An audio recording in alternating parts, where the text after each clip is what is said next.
The timing. Welcome to a video. It's a video about beer. As most of my videos are.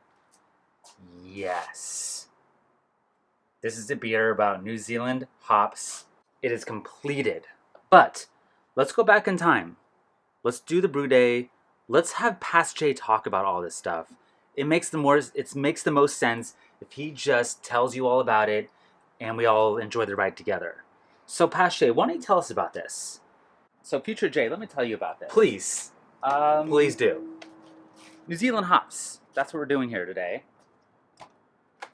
I mean, you know this already, but you know this is for the other people watching. But man, I hope it turns out good. Are you excited about it?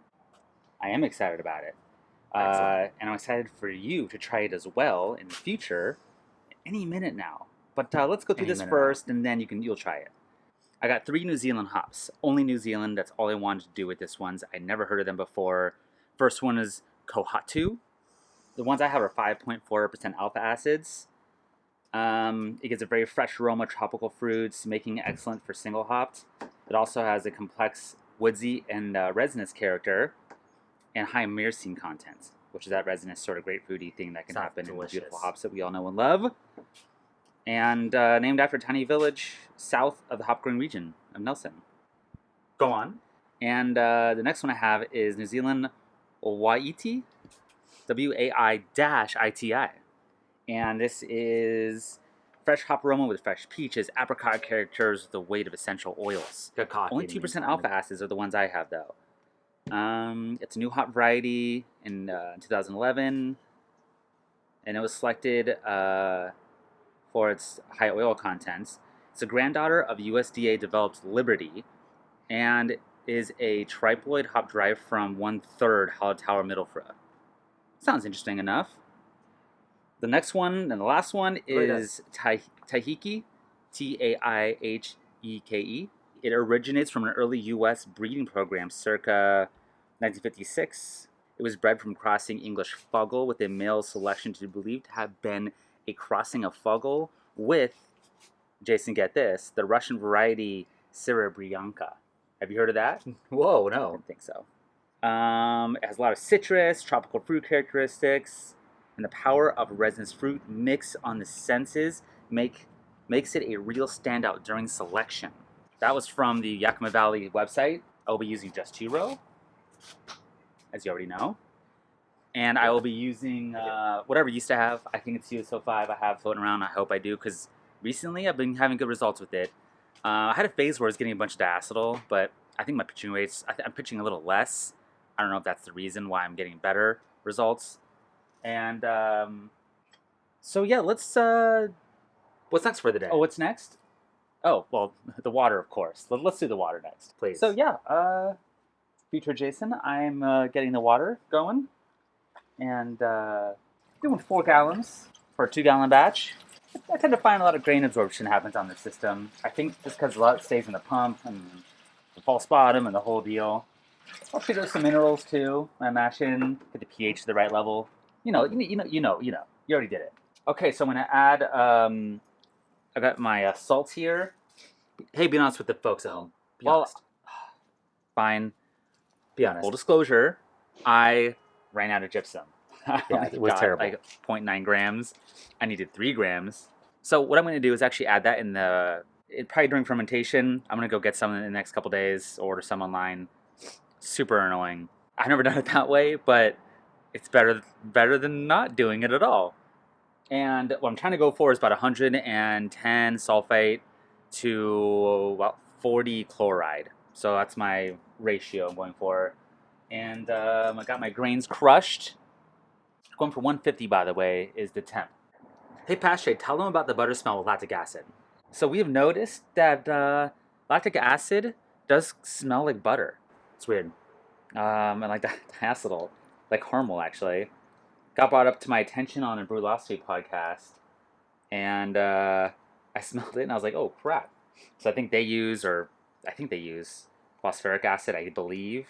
I haven't really noticed a difference in my beer, but it's something worth noting. It is. If you're really, really concerned about it. I was going for 5.3, 5.4. It's fine. I'm in the range. Happy? Yeah. Tell the folks what happened. All right, I'll tell them.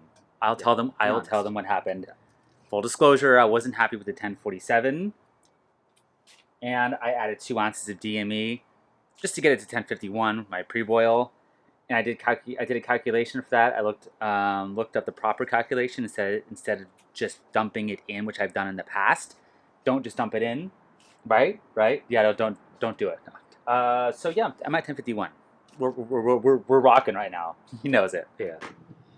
Tell them about the hop schedule this time. I'll tell them. I'm getting to it right now. Good. Usually, you got to stow the hops in, and you see the music going and stuff. But I'm going to do an ounce of each one. So it's going to be 1 ounce at 60 minutes of the Tahiki, and it'll be 1 ounce of each of the other ones at 10 minutes. And I'm going to do a half ounce right after I pitch the yeast, and of whichever one smells the best. I did that for the last IPA I made, and that last IPA turned out great. So why mess with what worked? Also, sometimes I like to rinse. Well, I don't know if I can see it. I'll show. I'll turn the pump on, and I like to rinse through the hop spider or whatever that is. And the idea to me is just to get the hops recirculating through everything. I don't think there'll be too much of a difference if I just left it over there, but to me it's sitting in a corner and not getting through all the wort just mentally bothers me. But I don't know, it might be overkill, but whatever, right? I mean, it's a good thing to do, right? Yeah. Tell them about checking gravity during the boil. I have. Yeah, I should. I've been doing this more recently. A tip, check your gravity about 10-15 minutes before the end of the boil and see where you're at. I'm at 10:58. My alarm just went off to add the hops. I'm going for 1061-ish. I'm going for, like, to be exact, 1061. So I'm right on track. I have 10 minutes left. I had the hops measured out. I know. I was prepared. Yeah, getting Seems down like to the went home pretty stretch well. here. I know. It's not going too bad. Well, Jason, I don't have great news. Oh no. The yeast I have, it's a little old. I thought it was, I thought I had US-05. I didn't. Well, I do, but it's like, why do I even have the packet still? I might have enough for one. And then I have lager yeast from late August 25th. I'm going to use it. It's a little old. I wish I didn't have to use it. All right, well, I'm going to put US-05 into one. There goes nothing, right? Why do you do this? This is, don't do what I'm about to do. I'm sorry, buddy. You might have to try some bad beer. 1064. Nope, 3 or 4. Good, a little over. So yeah, Aren't you forgetting something? Oh, thank you. That's right. I'm covered. Where did I put them? Oh, here they are. My half ounces of hops in each one. The white ET. I think that's the one you say it.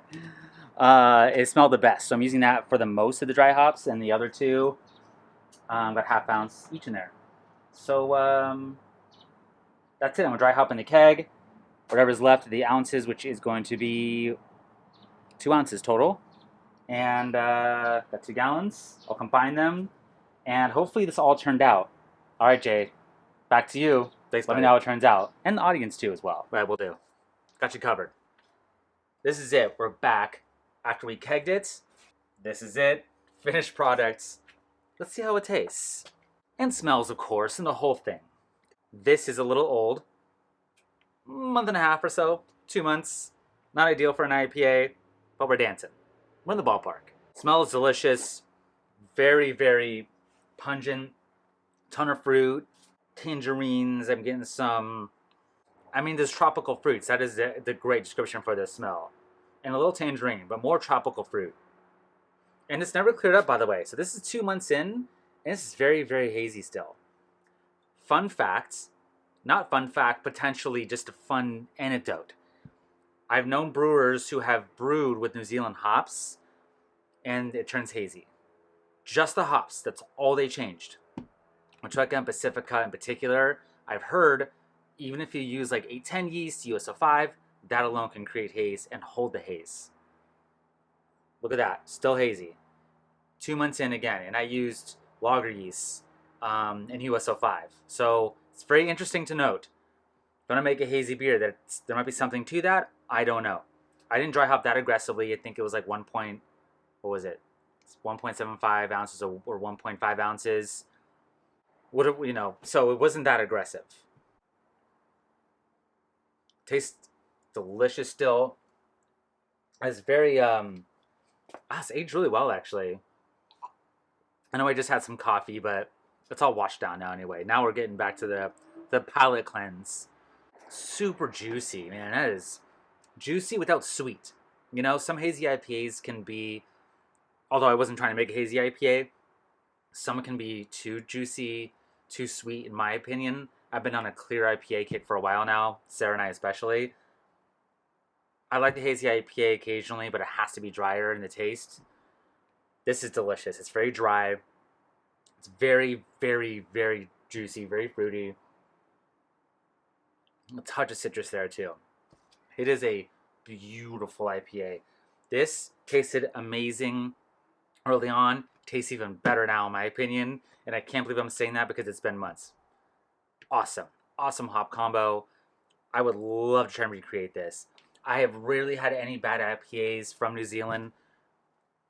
From New Zealand, meaning from New Zealand hops. There you go. Awesome hop combo. Get to New Zealand. Oh, jeez. You know what? I'm not gonna edit that out. Get some New Zealand hops. Get out there. Get weird. Keep brewing. You know what? Have a happy New Year. It's been an awesome 2019 and 2020. Here we go. We're doing it again.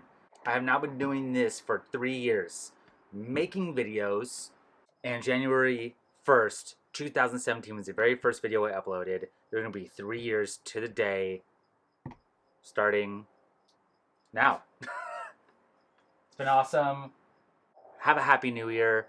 See you soon. We'll keep it going in the new year. And thank you.